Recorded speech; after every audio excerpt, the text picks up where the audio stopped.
Well, hello there, motherfuckers. And I'm here with a bicep and, sadly, legs workout. So, I started off with the easy curl bars. I doing a lot of my workouts. I also have another very interesting variation that I'm going to show you in the future. But here, I start off lighter with 60 pounds. Just getting in a lot of reps. And, I keep the grip very close. Just so you can really nail that head of the bicep. It gets me warmed up. Then I go a little bit heavier with 90. And this is usually, right after I do the high reps, I'll usually get in at least 10 to 12 reps right here. And I won't go heavier than this. Because the form is still good, and I'll do 4 sets. But I decided, let's kick it up a notch, and I did 100 here. And as you can see, I'm doing a bit of a cheat curl here. And, some people will say, oh, you're cheating here. And if you notice, this is not that bad of a swing here. I'm just kind of using a little bit of momentum to get it out. But that's okay if you do it for certain sets after you've hit some good ones. So here's my leg workout, and I hate doing leg day. I also get nervous with my back due to my scoliosis surgery, so I started doing this single-legged calf raises, which is something that I've only been doing for a couple of months. This is not heavyweight by any means. It is definitely more difficult to do with one leg. And I'll usually do about 4 sets of this. Not a lot of weight on here. People are going to say, up that weight, bitch. But, I get in a decent amount of reps here. Just to keep the legs going. Yes, should I probably work my legs more? Of course. But there's some people who don't do it at all. And I've done some pretty heavy leg workouts, and I just have thin legs, guys. It's just, I'm cursed. So then I go right back to the arms again, right back to the biceps with these rope hammer curls, and these are just great. I keep the rope close together. I was doing this kind of leaned back a little bit, but lately I've been leaning in a bit more, as you can see. And I feel like I'm getting better results this way, so I think I'm gonna keep with this form a bit better. But these feel really good. And this is for the outer arm. I've been doing more hammer curls because, the outer arm, that's what really is seen more. That's what makes the arm look a bit bigger. But, we'll do a triceps workout. And if you're not familiar with the way that arms work, triceps is pretty much most of the arm. So, when it's time for me to do my triceps on my chest and triceps day, I really concentrate heavily on that. But the biceps are important too. And plus your biceps is also located on the side of your arm too. So, the hammer curls for me are very important.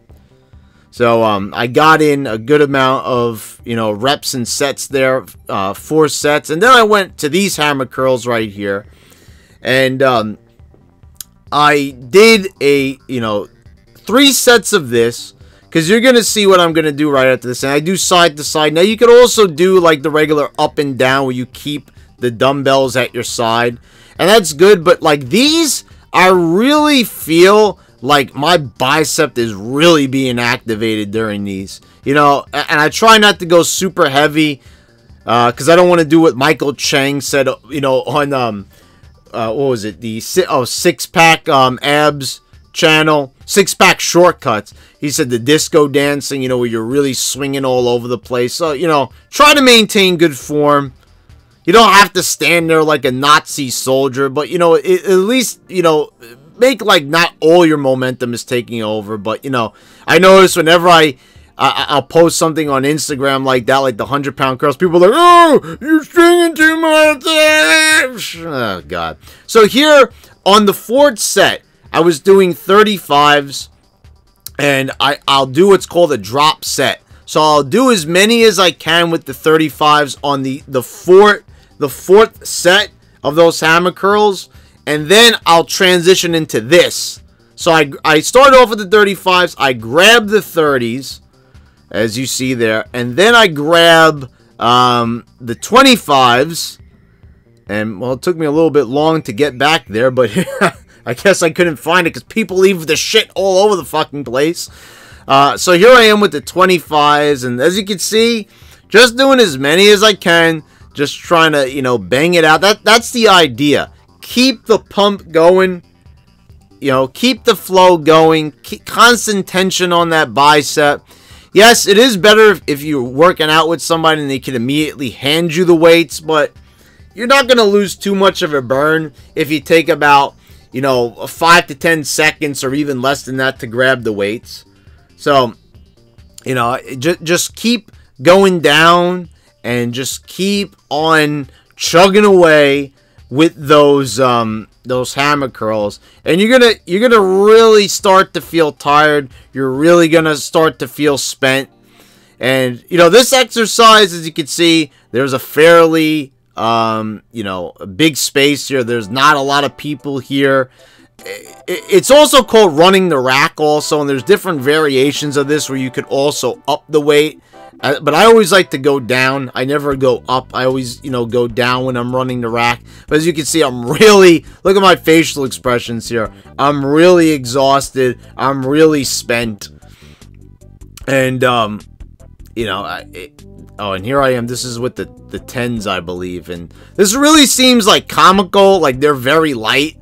But as you notice, like I'm really like slowing it down. Slow, and I've already pretty much exhausted the biceps here. And, you know, I'm getting a really good pump here. I'm really feeling it. And yeah, guys, I mean, that's a good way right here. I feel it works for me. It might not work for you, but this is a great way of getting a great biceps pump, a great biceps workout. So guys, if you enjoyed the workout videos, please subscribe. Let me know what you think down in the comments. People seem to really like the back and shoulder workouts, so I'll probably continue with these, but let me know what you thought of this one. And guys, please subscribe and click the bell so you get all the notifications when I post all my new videos.